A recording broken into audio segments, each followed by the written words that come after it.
देख पप्पू, आज हम वहां आ गए जहां से कभी सोचा न था। काश काश तू बोल पाता दोस्त। तू बोलता तो मेरा बोझ हल्का हो जाता। तू भी मुझे अपना दुख दर्द बता पाता कि उस घर में तुझे कैसा लगता था। मौसम देख, लगता है कुदरत भी हमारे नसीब पर रोने वाली है।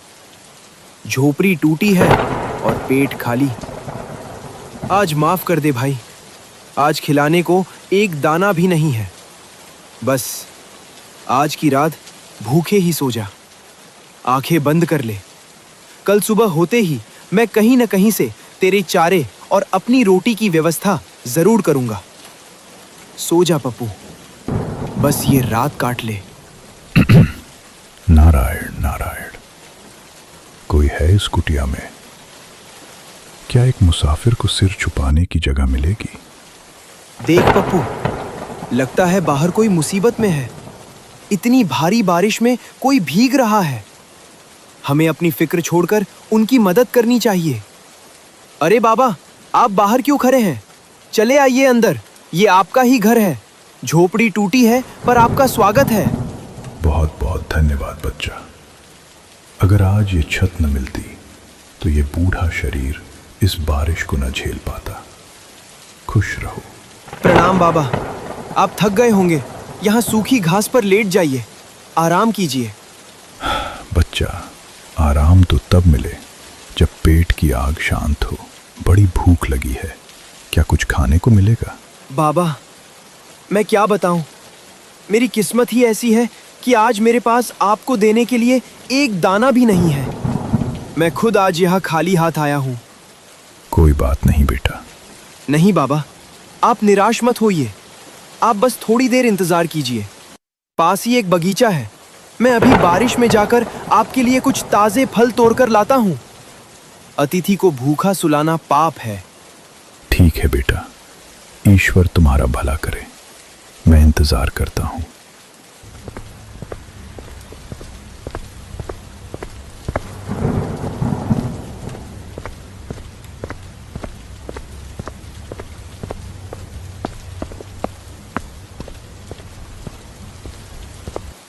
बाबा, ये लीजिए फल।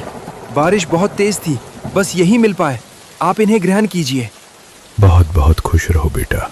पर एक बात बताओ, तुम खुद इतने निढाल क्यों लग रहे हो? क्या तुमने खाना नहीं खाया? और इस घर की हालत देखकर लगता है जैसे यहाँ महीनों से चूल्हा नहीं जला, एक दाना अनाज तक नहीं है। ऐसा क्यों? क्या बताऊं बाबा, मेरी तकदीर ही कुछ ऐसी है। मेरे बड़े भाई जगदीश मुझे अपनी जान से ज्यादा प्यार करते थे। हम खुशी खुशी रहते थे, पर एक काली रात दुर्घटना में हमारे माता पिता चल बसे। बड़ी त्रासदी हुई बेटा। हाँ बाबा, उसके बाद भैया की शादी हो गई। भाभी के आने के बाद सब बदल गया। वो मुझसे और मेरे इस बेजुबान पप्पू से चिढ़ने लगी। उन्हें हम बोझ लगने लगे। तो क्या इसी वजह से तुम यहाँ इस हाल में हो? आज तो हद ही हो गई बाबा। भैया ने मुझे घर से निकाल दिया। उन्होंने कहा, बहुत हुआ, अब एक पल भी इस घर में तेरी जरूरत नहीं है। अपनी ये फटी हुई चादर उठा और दफा हो जा यहाँ से। भैया, ये आप क्या कह रहे हैं? ये घर, ये तो पिताजी की निशानी है। मैं कहाँ जाऊंगा इस रात में? पिताजी की निशानी? वाह रे लाडले, पिताजी तो वसीयत में तेरे लिए ये गधा छोड़ गए हैं ना। बस इसी को लेकर अपनी दुनिया बसा ले। वैसे भी खुद के खाने का ठिकाना नहीं है, ऊपर से इस मनहूस जानवर का बोझ हम क्यों उठाएं? भाभी, गधा तो बेजुबान है। ये भी तो परिवार का हिस्सा है। और मैं तो दिन भर खेतों में खटता हूँ। क्या मुझे 2 रोटी और एक छत का भी हक नहीं? हक की बात मत कर भोला, हक बराबर वालों में होता है। तू तो गले की फांस बन गया है। जा, वो खेत वाली पुरानी झोपड़ी खाली पड़ी है, वहीं जाकर अपनी गृहस्थी जमा। यहाँ तेरे लिए कोई जगह नहीं है। और सुन, इस साले गधे को भी साथ ले जा, वरना मैं इसे कसाई को बेच दूंगा। भैया, ऐसा मत कहिए। माँ बाप के जाने के बाद आप ही तो मेरे सब कुछ थे। मुझे घर से मत निकालिए। मैं दुगना काम करूंगा। मैं जमीन पर सो जाऊंगा, रूखी सूखी खा लूंगा, पर मुझे अपनों से दूर मत कीजिए। अपनों से दूर? अरे तू है कौन हमारा? माँ बाप मरे तो तू क्यों बच गया? तू भी उनके साथ ही क्यों नहीं चला गया? कम से कम हमारे सिर से ये बला तो टलती।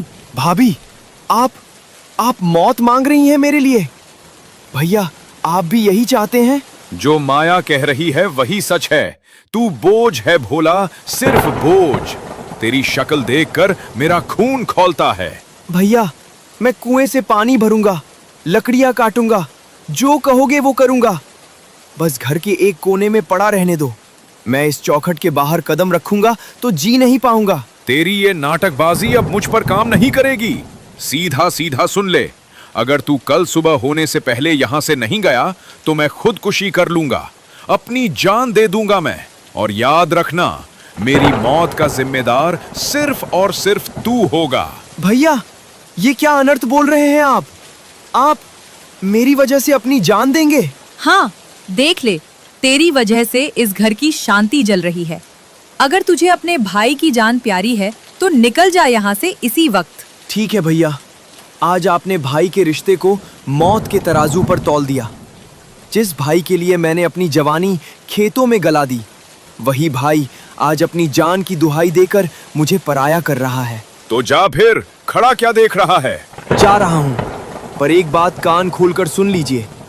आज तक मैंने आपको भगवान माना, पर आज आपने उस भगवान का मंदिर खुद ही ढहा दिया। आपने कहा ना कि मैं बोझ हूँ। ठीक है, अब कभी भी इस घर की चौखट पर मेरी लात नहीं पड़ेगी। बड़ी बड़ी बातें मत कर। भूख लगेगी तो यही कुत्ते की तरह दुम हिलाते आएगा। नहीं भाभी, आज भूख मर गई। आज से भोला का न कोई घर है, न कोई भाई। मेरे पास बस ये बेजुबान गधा है, जो कम से कम आपकी तरह डसता तो नहीं है। जबान मत लला, निकल यहाँ से। चलिए भैया, चलिए भाभी, सुखी रहिए अपने इस आलीशान घर में। आज से आप मेरे लिए और मैं आपके लिए मर गया। ये चौखट गवाह है, अब दोबारा यहाँ मेरी परछाई भी नहीं दिखेगी।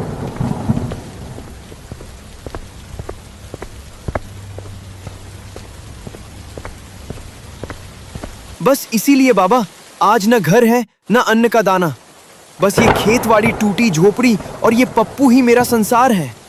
धीरज रख बेटा, जब इंसान के सारे दरवाजे बंद हो जाते हैं तब ऊपर वाला एक नया रास्ता खोलता है।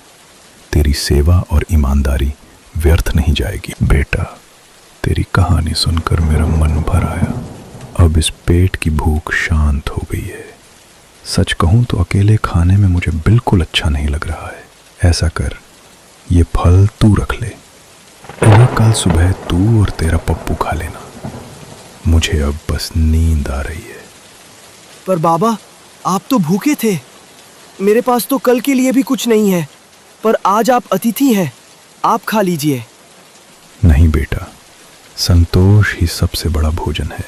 तेरा प्यार देखकर मेरी भूख मिट गई। बस अब थोड़ा विश्राम करने दे। जैसा आप कहें बाबा। सच कहूं तो नींद तो मुझे भी बहुत जोरों की आ रही है। दिन भर की थकान और मन का बोझ सब नींद में भूल जाना चाहता हूं। और फिर इस बरसती रात में टपकती छत के नीचे सोने का मजा ही कुछ अलग होता है। कम से कम यहाँ वो कड़वी बातें सुनने को तो नहीं मिलेंगी। सही कहा बेटा, सो जा, गहरी नींद सो जा। ठीक है बाबा, शुभ रात्रि। पप्पू, तू भी सो जा भाई।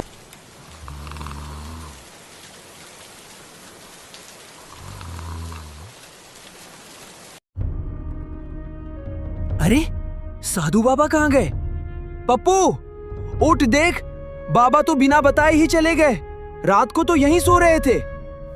हाँ मालिक, देखो ना, कम से कम बताकर तो जाना चाहिए था। ऐसे चुपचाप जाना ठीक नहीं लगता। ए, कौन बोला? पप्पू, क्या ये तू था? नहीं नहीं, मैं शायद अब भी सपना देख रहा हूं। पप्पू, तूने बोला? फिर से बोल तो। हाँ मालिक, मैंने बोला। अरे, ये चमत्कार कैसे हुआ? मालिक, मुझे खुद विश्वास नहीं हो रहा कि मैं बोल सकता हूँ। ओह मेरे पप्पू, ये तो ईश्वर का चमत्कार है। साधु बाबा कोई साधारण इंसान नहीं थे, ये उन्हीं का आशीर्वाद है। अब मैं अकेला नहीं हूँ। अब हम दोनों बातें कर सकते हैं, दुख सुख बांट सकते हैं। सही कह रहे हैं मालिक। अब हमें किसी के आगे हाथ फैलाने की जरूरत नहीं। आप जहाँ भी मजदूरी करेंगे, मैं वहाँ आपके साथ बात करूंगा, काम में हाथ बटाऊंगा और हम दोनों मिलकर अपनी मेहनत से नया घर बनाएंगे।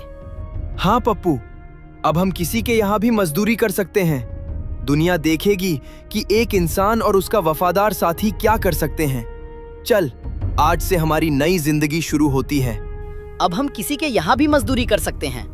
दुनिया देखेगी कि एक इंसान और उसका वफादार साथी क्या कर सकते हैं। चल, आज से हमारी नई जिंदगी शुरू होती है।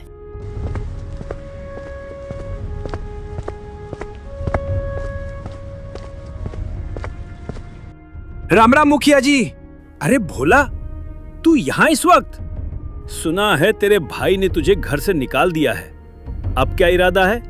जी मुखिया जी, जो सुना वो सच है। अब मेहनत मजदूरी ही सहारा है। क्या मुझे आपके यहाँ कुछ काम मिल सकता है? मैं और मेरा पप्पू जी जान से जुट जाएंगे। काम की कमी नहीं है भोला। जा, अभी से मेरे उत्तर वाले खेत में जुताई शुरू कर दे। शाम तक पूरा खेत तैयार मिलना चाहिए। मजदूरी मिल जाएगी। बहुत शुक्रिया मुखिया जी, आपका ये एहसान याद रखूंगा।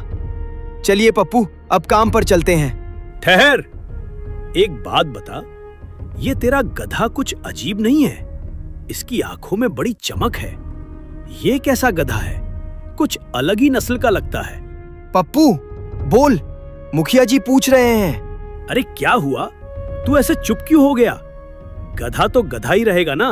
अब क्या ये मंत्र पढ़ेगा? जा, काम पर लग जा। अपना और इस जानवर का वक्त बर्बाद मत कर। जी जी मुखिया जी। चलिए पप्पू।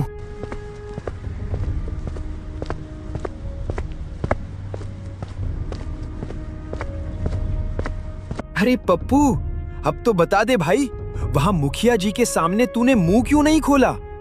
मैं तो इशारे कर करके थक गया था। मुझे लगा कहीं साधु बाबा का वरदान खत्म तो नहीं हो गया।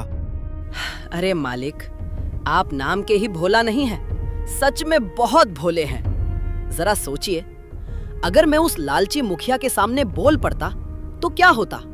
क्या होता? वो खुश हो जाता और हमें शाबाशी देता। शाबाशी नहीं, वो मुझे लोहे की जंजीरों में जकड़ लेता और किसी सर्कस वाले को ऊंचे दामों में बेच देता, या फिर गांव भर में मेरा तमाशा बनाकर पैसे कमाता। दुनिया इतनी सीधी नहीं है जितनी आप समझते हैं। अरे, ये तो मैंने सोचा ही नहीं था। इसीलिए मालिक, हमें गुप्त रहना होगा। मेरी इस आवाज का राज सिर्फ हमारे बीच रहना चाहिए। जब हम अकेले होंगे तभी मैं आपसे बात करूंगा।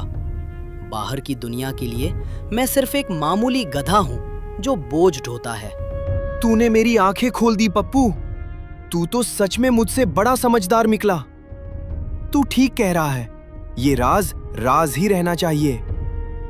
अब बातें छोड़िए और काम शुरू कीजिए। मुखिया ने बहुत काम दिया है। हाँ भाई, ठीक है।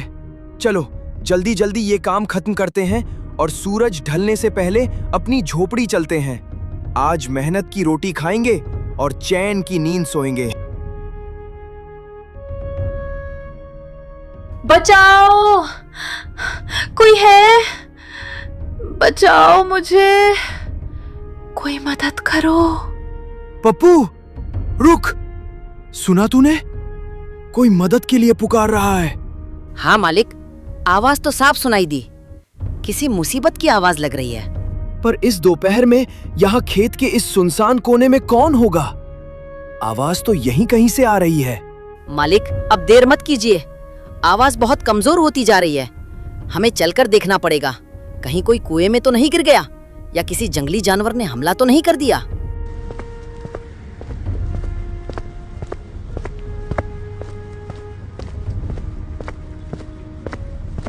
कौन है? कहाँ हो आप? हम यहाँ मदद के लिए आए हैं, सामने आइए। मालिक, मैं यहाँ नहीं बोल सकता। आप आवाज लगाते रहिए, मैं सूंघने की कोशिश करता हूँ। अरे भाई, कोई है यहाँ? कहाँ छिपे हो?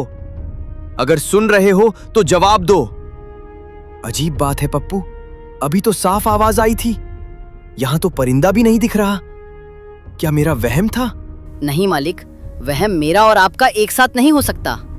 आवाज तो पक्की थी, पर अजीब बात है कि यहाँ कोई दिख क्यों नहीं रहा। कहीं ये कोई माया तो नहीं? बाप रे! पप्पू देख, नागिन! भाग यहाँ से! डरो नहीं इंसानों, मैं तुम्हें नुकसान पहुंचाने नहीं आई हूं। मैं तो स्वयं संकट में हूं। क्या तुम मेरी मदद कर सकते हो? मालिक, ये तो बोल रही है। क्या आज सबको बोलने का दौरा पड़ा है? कैसी मदद? हम तो मामूली मजदूर हैं। हम एक नागिन की क्या मदद कर सकते हैं? मेरे पति नागेश्वर को दुष्ट कालकेतु राक्षस ने कैद कर लिया है। मुझे श्राप मिला है कि मैं उस कालगिरी पर्वत की सीमा में कदम नहीं रख सकती। अगर कोई सच्चा इंसान वहां जाकर उन्हें छुड़ा लाए, तभी उनकी जान बच पाएगी। क्या तुम मेरे पति को बचाओगे? देवी, मुझे माफ कर दो। मैं सीधा साधा इंसान हूँ। राक्षस, पर्वत, ये सब मेरे बस की बात नहीं। मुझे अपनी जान प्यारी है। और मेरा भी यही जवाब है। मैं गधा हूँ, कोई योद्धा नहीं। राक्षस हमें कच्चा चबा जाएगा। आप किसी और को ढूंढ लीजिए, हम आपकी मदद नहीं कर सकते। अब आप जाइए यहाँ से। मत ठुकराओ मुझे। तुम दोनों का दिल साफ है, इसलिए मैं तुम्हारे पास आई हूं। मैं कल तक इसी जगह तुम्हारा इंतजार करूंगी।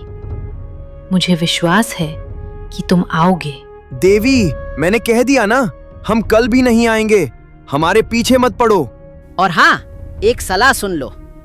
यहाँ इस तरह अकेले मत रुकना। इस इलाके में चोर लुटेरे घूमते रहते हैं। अगर उन्होंने तुम्हें देख लिया तो तुम्हें पकड़कर बेच देंगे या लूट लेंगे। अपनी जान बचाओ और यहाँ से जाओ। जा रहा हूँ घर, तुम भी जाओ यहाँ से। डरो नहीं, हिम्मत रखो, सब अच्छा होगा। Bye bye.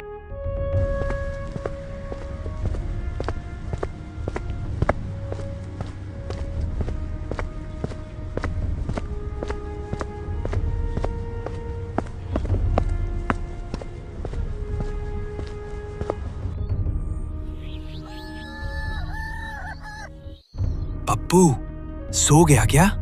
कहा मालिक, आंखों के सामने वही नागिन और कालगिरी पर्वत घूम रहा है। पहली बार किसी नागिन को इंसानों की तरह रोते देखा। सच कहूं तो मेरा मन कचोट रहा है। हमें उसकी मदद करनी चाहिए थी पप्पू। वो कितनी लाचार लग रही थी। सोच, अगर हमारे ऊपर कोई मुसीबत आती और कोई मदद न करता तो? बात तो आपकी ठीक है मालिक, पर डर भी तो लगता है। अगर ये कोई माया जाल हुआ तो? क्या पता वो राक्षस कालकेतु हमें देखते ही चट कर जाए। देख पप्पू, अगर माया जाल भी हुआ तो भी हम सच जानना चाहेंगे। कल सुबह हम उसी जगह जाकर देखेंगे कि क्या वो सच में हमारा इंतजार कर रही है। अगर वो वहीं मिली तो इसका मतलब उसका दुख सच्चा है। तब हम उसकी मदद जरूर करेंगे। ठीक है मालिक, आप जैसा कहें। अगर वो अपनी बात की पक्की निकली और सुबह वहीं मिली तो मैं भी अपनी पीठ पर आपको बिठाकर कालगिरी पर्वत तक ले जाने को तैयार हूँ। आखिर जान तो एक दिन जानी ही है, क्यों न किसी अच्छे काम के लिए जाए। शाबाश मेरे दोस्त, तूने मेरा दिल जीत लिया। चल अब थोड़ा सो जाते हैं, वरना कल थकान की वजह से चल भी नहीं पाएंगे। हाँ मालिक, सो जाइए। कल सुबह का सूरज हमारे लिए एक नया और खतरनाक रास्ता लेकर आने वाला है। शुभ रात्रि।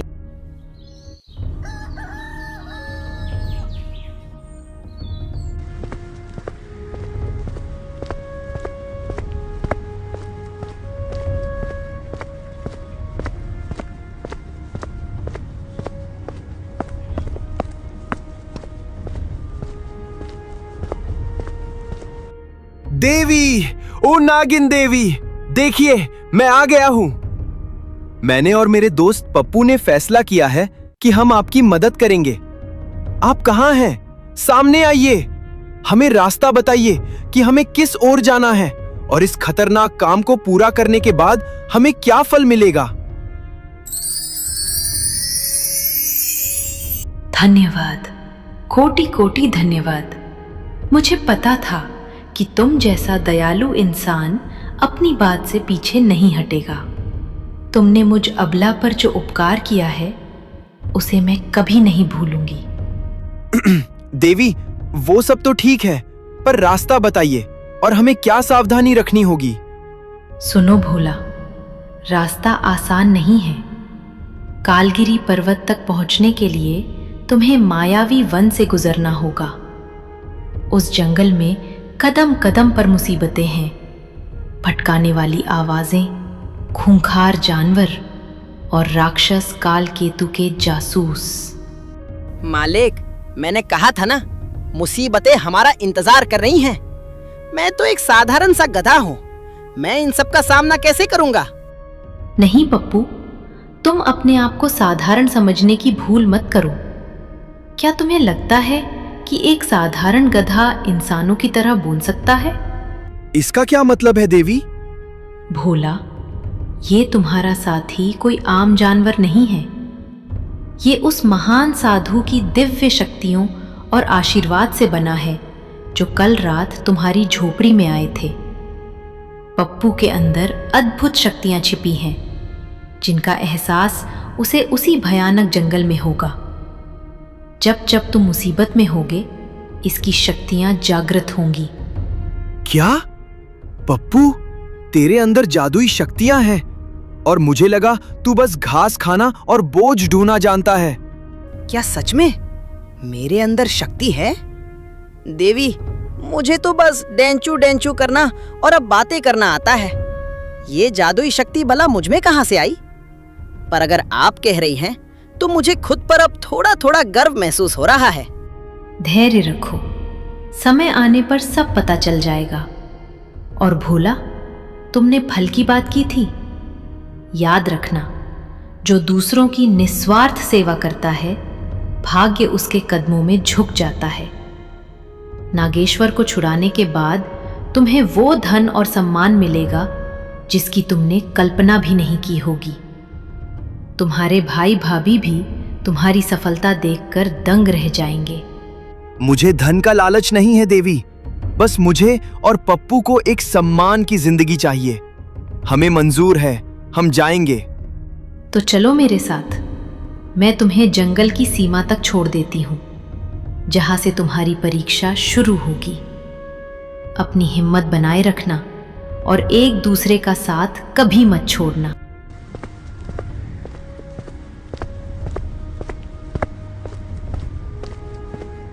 ठहरो, आगे बढ़ना मना है।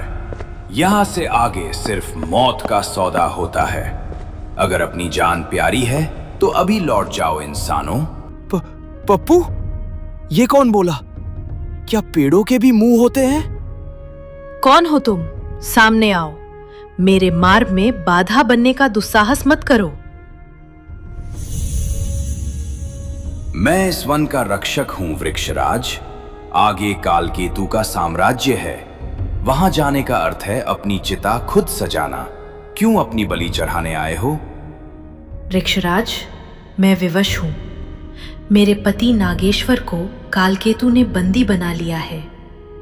मैं श्रापित हूं, इसलिए इस पर्वत की सीमा पार नहीं कर सकती। पर ये दोनों वीर मेरी सहायता के लिए आए हैं। ये एक साधारण मजदूर और एक मामूली गधा। नागिन, तुम पागल हो गई हो। ये उस राक्षस के सामने एक तिनके के समान भी नहीं है। अभी वक्त है, इन्हें वापस ले जाओ। अब यह फैसला मैं नहीं, भोला और पप्पू करेंगे। क्या तुम अपनी जान जोखिम में डालकर आगे बढ़ना चाहते हो या वापस अपने गांव लौटना चाहते हो? वृक्षराज जी, हम डरे हुए जरूर हैं, लेकिन बुज़दिल नहीं। हमने एक बार वचन दे दिया तो दे दिया। अब अगर हम यहां से लौटेंगे तो नागेश्वर जी को साथ लेकर लौटेंगे, वरना हमारी लाशें ही वापस जाएंगी। हाँ, और वैसे भी गांव में भैया भाभी की गालियां सुनने से अच्छा है कि यहाँ वीरता की मौत मरे। हम तैयार हैं। तुम्हारे साहस को देखकर मैं प्रभावित हूं, लेकिन यहाँ का एक प्राचीन नियम है। जो भी इस सीमा को पार करना चाहता है, उसे मेरे सवालों के जवाब देने होंगे। अगर जवाब सही हुए तो रास्ता मिलेगा, और अगर गलत तो तुम यहीं पत्थर बन जाओगे। क्या मंजूर है? हमें मंजूर है। ठीक है, पहला सवाल भोला से। वो कौन सी चीज है जो गरीब के पास है, अमीर को चाहिए, और अगर उसे खा लिया जाए तो इंसान मर जाता है? अमीर को चाहिए, गरीब के पास है। हाँ, वृक्षराज, इसका जवाब है कुछ नहीं। गरीब के पास कुछ नहीं है, अमीर को कुछ नहीं चाहिए, और अगर इंसान कुछ नहीं खाएगा तो मर जाएगा। सटीक जवाब। अब नागिन, तुम्हारे लिए वो क्या है जिसे तुम जितना ज्यादा बांटती हो वो उतना ही बढ़ता है? वृक्षराज, वह है ज्ञान और प्रेम। बहुत सुंदर। अब अंतिम और सबसे कठिन सवाल इस गधे के लिए। अगर इसने जवाब नहीं दिया तो तुम सब हार जाओगे। अचरम चरम च किमस्ति जगति, शून्यम च पूर्णम कथम भवेत। वृक्षराज, यह अन्याय है। इतना कठिन सवाल, भला एक जानवर इसका जवाब कैसे दे सकता है? आप जानबूझकर हमें रोकना चाहते हैं। हाँ वृक्षराज जी, ये तो सरासर नाइंसाफी है। ये तो बड़े बड़े पंडितों के बस का नहीं है। मेरा पप्पू तो बेचारा सीधा साधा जानवर है। अरे मालिक, आप क्यों परेशान हो रहे हैं? और नागिन देवी, आप भी शांत हो जाइए। वृक्षराज जी, ये सवाल कठिन? मुझे तो लगा था आप कुछ मुश्किल पूछेंगे। ये तो बहुत ही कमजोर और मामूली सवाल था। वृक्षराज जी, आपके सवाल का सीधा सा उत्तर है परिवर्तन। जो जन्म लेता है उसे बदलना पड़ता है। जो स्थिर है वो मृत है, और जो शून्य है वही अनंत है। यही सृष्टि का सार है। अकल्पनीय। एक पशु के मुंह से ब्रह्म ज्ञान की बातें। पप्पू, तुम कोई साधारण गधा नहीं हो। तुम्हारी बुद्धि दिव्य है। मैं अपनी हार स्वीकार करता हूं और तुम्हें सम्मान के साथ आगे जाने का रास्ता देता हूं। ओह मेरे भाई, तू तो छुपा रुस्तम निकला। कहां से सीखा ये सब? वृक्षराज, आपका धन्यवाद। पप्पू, तुमने आज मेरा सिर गर्व से ऊंचा कर दिया। जाओ वीरों, आगे का रास्ता और भी कठिन है, पर तुम्हारी एकता तुम्हारी सबसे बड़ी शक्ति है। विजयी भव।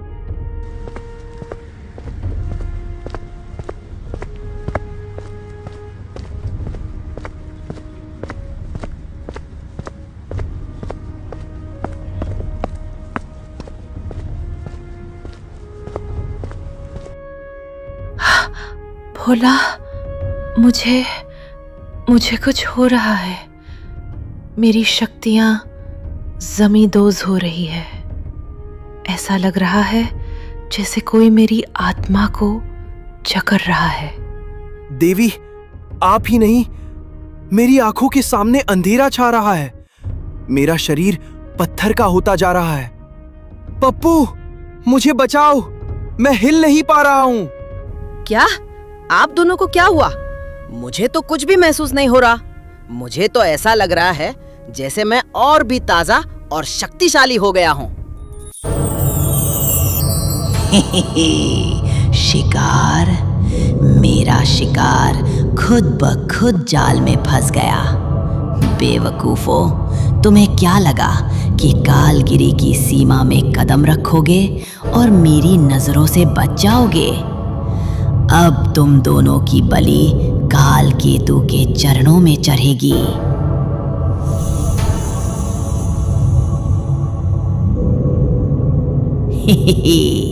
ये क्या? मेरा जादू इस बदसूरत जानवर पर काम क्यों नहीं किया? तू पिंजरे के अंदर क्यों नहीं है? बदसूरत किसे बोला बुढ़िया? और सुन, तेरा ये सस्ता जादू मुझ पर काम नहीं करेगा। मैं कोई आम गधा नहीं हूँ। मुझे अब अपनी शक्तियों पर पूरा विश्वास हो गया है। साधु बाबा की कृपा जिसके साथ हो, तेरा काला जादू उसका बाल भी बांका नहीं कर सकता। खामोश मामूली जानवर, तेरी इतनी हिम्मत कि तू महान मायावी डायन को ललकारे? अब तू मेरी काली शक्तियों का असली रूप देख। तुझे राख बना दूंगी। पप्पू, भाग जाओ, ये तुम्हें मार देगी। पप्पू, सावधान।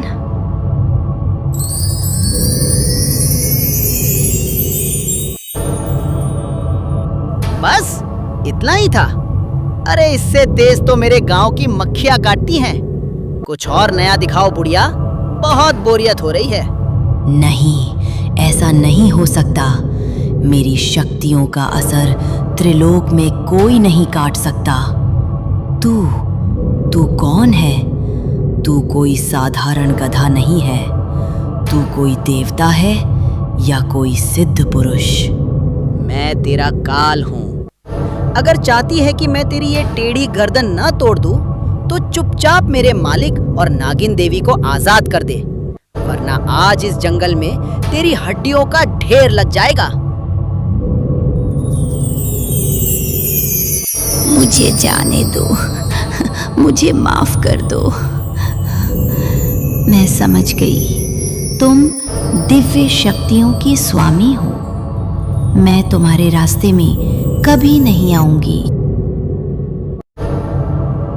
पप्पू, तूने तो कमाल कर दिया।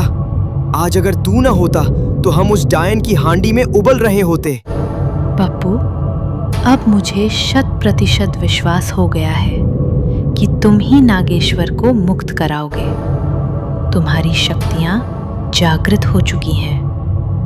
अब आगे का रास्ता और भी विकट है, पर तुम दोनों अजेय हो। अब हमें कोई नहीं रोक सकता।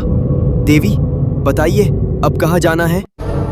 देखो, वो काला पहाड़, वही कालगिरी है।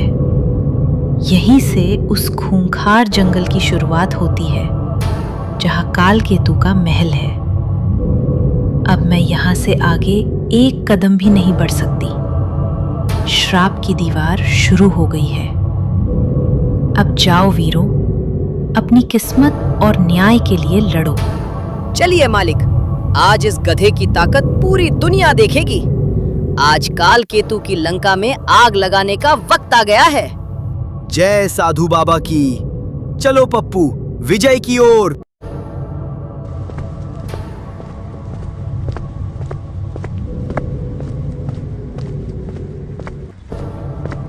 बचाओ, कोई है? मर गया, मुझे बचा लो। भोला, कहाँ है तू भाई? उफ, ये कांटे! मर गई मैं। जगदीश जी, हमें यहाँ छोड़कर भोला चला गया। वो हमें खा जाएंगे। बचाओ! पप्पू रुक, सुना तूने? ये तो भैया और भाभी की आवाजें हैं। ये इस भयानक जंगल में कैसे आ गए? जरूर वो किसी बड़ी मुसीबत में है। चलो जल्दी ढूंढो उन्हें। अरे मालिक, होश में आओ, खुद को संभालो। ये मायावी जंगल है। यहाँ जो दिखता है वो होता नहीं, और जो होता है वो दिखता नहीं। ये सब छल है। नहीं पप्पू, वो देखो, झाड़ियों के पीछे से भैया का कुर्ता दिख रहा है। मैं उन्हें इस हाल में नहीं छोड़ सकता। वो मेरे बड़े भाई हैं। अरे मर जाने दो साले को, जाने दो उस भाभी को भी भार में। आज हम इस हाल में, इस मौत के जंगल में किसकी वजह से हैं? उन्हीं की वजह से ना। उन्होंने तुम्हें दूध में से मक्खी की तरह निकाल फेंका था। आज कुदरत उनका हिसाब कर रही है, तो तुम क्यों बीच में पड़ रहे हो? पप्पू, ये तू क्या बोल रहा है? तेरी मति मारी गई है क्या? वो मेरे खून के रिश्ते हैं। खून का रिश्ता? जब वो तुम्हें घर से निकाल रहे थे तब कहा था वो खून। जब भाभी तुम्हें मनहूस कह रही थी तब कहा था रिश्ता। मालिक, तुम बुद्धू हो। मेरे मन में उनके लिए सिर्फ नफरत भरी है। उन्हें तड़प तड़प कर मरने दो, तभी कलेजे को ठंडक मिलेगी। चुप कर पप्पू, पागल हो गए हो तुम। एक जानवर होकर ऐसी जहरीली बात कर रहे हो। संस्कार और दया क्या साधु बाबा ने तुम्हें नहीं सिखाई? चाहे वो कितने भी बुरे हों, पर मैं उन्हें अपनी आंखों के सामने मरते नहीं देख सकता। हाँ मालिक, मुझे ये क्या हो रहा है? ये शब्द मेरे मुंह से कैसे निकले? मेरा दिमाग, ऐसा लग रहा है जैसे कोई अंदर से मेरी सोच को बदल रहा है। पप्पू, क्या हुआ? मालिक, ये जंगल का जादू है। ये हमारी कमजोरियों और नफरत को हथियार बना रहा है। ये जंगल चाहता है कि हम अपनों से नफरत करें और अकेले पड़ जाएं। माफ करना मालिक, मेरे अंदर की करवाहट को इस माया ने बढ़ा दिया था। मैं समझ गया, ये हमारी परीक्षा है, लेकिन आवाजें तो असली लग रही हैं। चलो एक बार देख लेते हैं। अगर वो सच में मुसीबत में हैं, तो मैं उन्हें छोड़ूंगा नहीं। ठीक है मालिक, चलिए देखते हैं, पर सावधान रहिएगा। अपनी लाठी कस के पकड़िए, क्योंकि यहाँ झाड़ियों के पीछे भाई भी हो सकता है और कोई खूंखार राक्षस भी।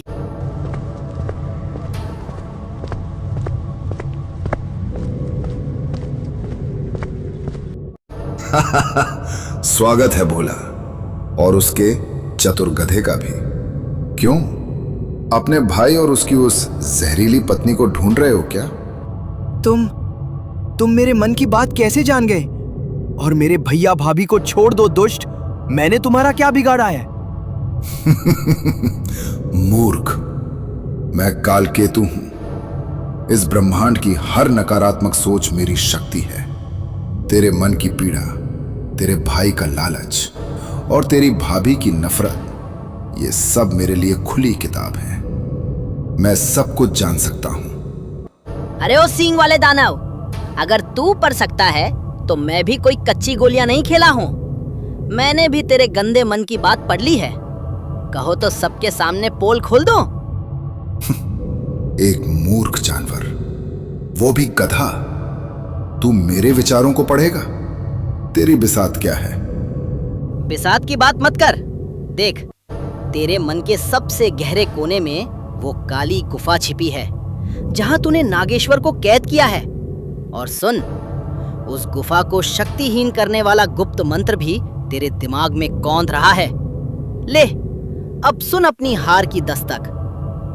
ओम ह्रीम क्लीम काल शक्ति विनाशिनी गुहा द्वारम उद्घाटय उद्घाटय। असंभव, ये नहीं हो सकता। ये मंत्र तो सिर्फ मुझे और मेरे गुरु को पता था। एक जानवर के पास ये शक्ति कैसे आई? क्यों कालकेतु, मजा आया? मेरे दोस्त ने तेरी जड़ें हिला दी। मंत्र जान लेने से कुछ नहीं होगा। नागेश्वर को तब छुड़ाओगे जब जिंदा वहां तक पहुंचोगे। देखता हूं मुझ में कितनी ताकत है और इस मटमैले गधे में कितनी। मालिक सावधान! पप्पू, ये सब क्या है? मैं इस गोले में क्यों हूं? मालिक, ये ब्रह्म कवच है। अब इस राक्षस की कोई भी बुरी शक्ति आपको छू नहीं पाएगी। आप बस वहीं खड़े होकर तमाशा देखिए। अपना ध्यान रखना भाई, ये बहुत मायावी है। चिंता मत कीजिए मालिक। रुकिए, आज इसे इसकी नानी नहीं, इसकी अम्मा याद दिलाता हूँ। ओ कालकेतु, शुरू करें? तू बचेगा नहीं। तामसिक माया प्रकट हो।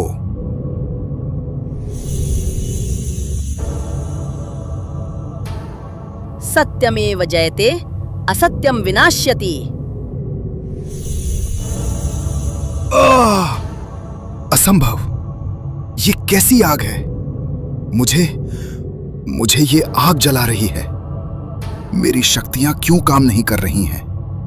एक गधा मुझे कैसे हरा सकता है? ये तेरी हार नहीं, तेरे पापों का अंत है कालकेतु। तूने एक पत्नी से उसका पति छीना, एक भाई को बेघर किया। आज वो साधु बाबा की शक्ति तुझे राख बना देगी। नहीं, मेरी माया, मेरा साम्राज्य। मारो इसे पप्पू, खत्म कर दो इस अंधेरे को। सुनो मालिक, हमारे पास वक्त कम है। इससे पहले ये जंगल खत्म हो जाए, हमें यहाँ से जल्दी उस गुफा की तरफ चलना होगा।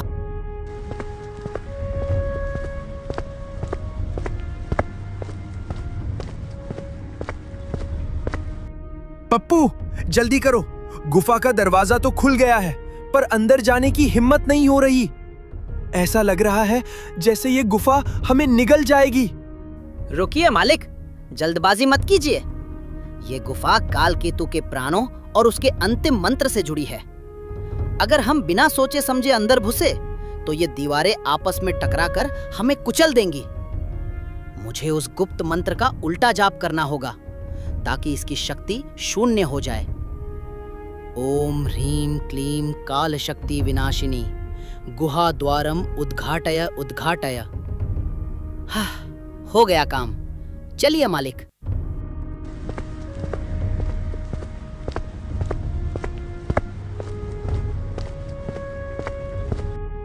ओह, मैं आजाद हूं। तुम दोनों कौन हो? इस नरक में मुझे बचाने वाले तुम वीर, तुम्हारा धन्यवाद कैसे करूं?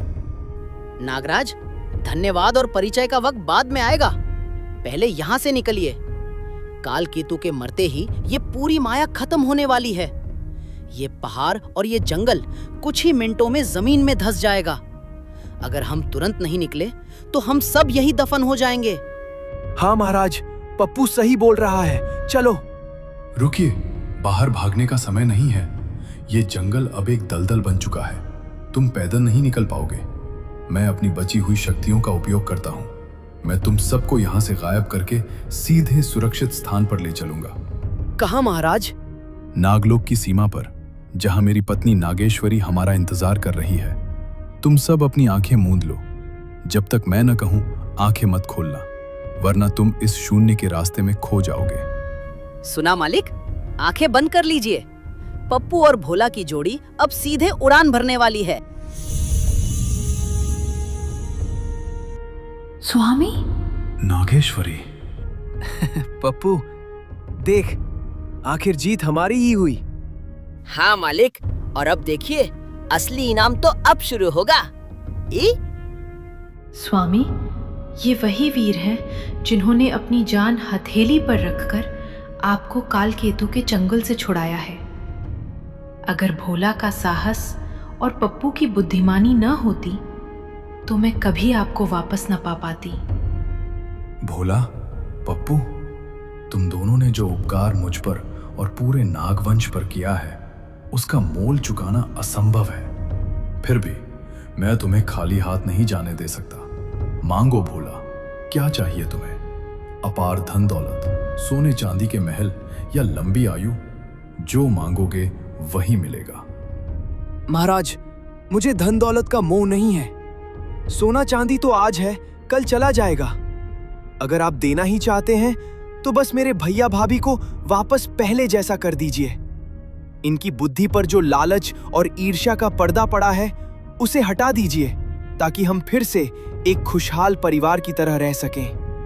इतना बड़ा दिल, जिन्होंने तुम्हें घर से निकाला, तुम उन्हीं का भला मांग रहे हो। धन्य हो तुम भोला। तथास्तु।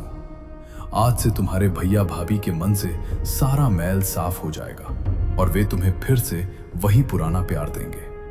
और तुम पप्पू, तुमने तो अपनी शक्तियों से काल केतु को धूल चटा दी। तुम्हें क्या चाहिए?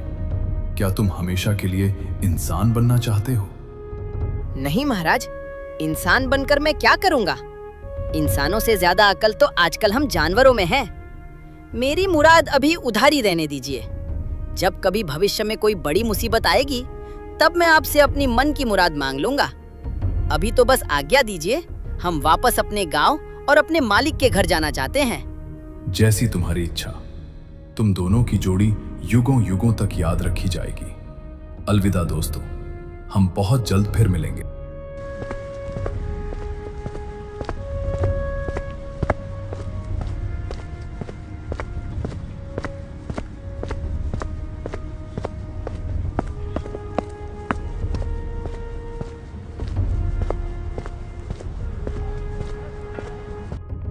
भोला, मेरे भाई, तू कहाँ चला गया था? हमें माफ कर दे छोटे। लालच और बुरी सोच ने मेरी आंखों पर पट्टी बांध दी थी। मैं कैसा अभागा भाई हूँ जिसने तुझे घर से निकाला। हाँ भोला, मुझे भी माफ कर दो। अब ये घर तुम्हारा है और ये आंगन भी। हम अब कभी तुम्हें खुद से दूर नहीं होने देंगे। भैया भाभी, बस आपने ये बोल दिया, मेरी सारी थकान मिट गई। मुझे आपसे कोई शिकायत नहीं है। देखिए, हमारा पप्पू भी वापस आ गया है। हे भगवान, कैसा है तू पप्पू? तूने भी बहुत दुख सहे हमारी वजह से, पर तू बोलता क्यों नहीं? बस चुपचाप खड़ा हमें देख रहा है। मालिक, देखा, घर की रोटी और अपनों का प्यार, इससे बड़ी कोई जादुई शक्ति नहीं है। अब मैं फिर से एक साधारण गधा बन गया हूँ, पर आपकी यादों में मैं हमेशा आपका बोलने वाला दोस्त रहूंगा। दोस्तों, भाई का रिश्ता दुनिया में सबसे अनमोल होता है। अगर आपको मेरी और पप्पू की ये कहानी पसंद आई और अगर आप भी अपने बड़े भाई से दिल से प्यार करते हो, तो कमेंट बॉक्स में अभी लिखो बड़े भाई। और हाँ, हमें ये जानकर बहुत खुशी होगी कि आप हमारी ये वीडियो कहाँ से देख रहे हो। अपने शहर या गांव का नाम कमेंट करके जरूर बताओ। फिर मिलेंगे एक नई कहानी के साथ। तब तक के लिए राम राम।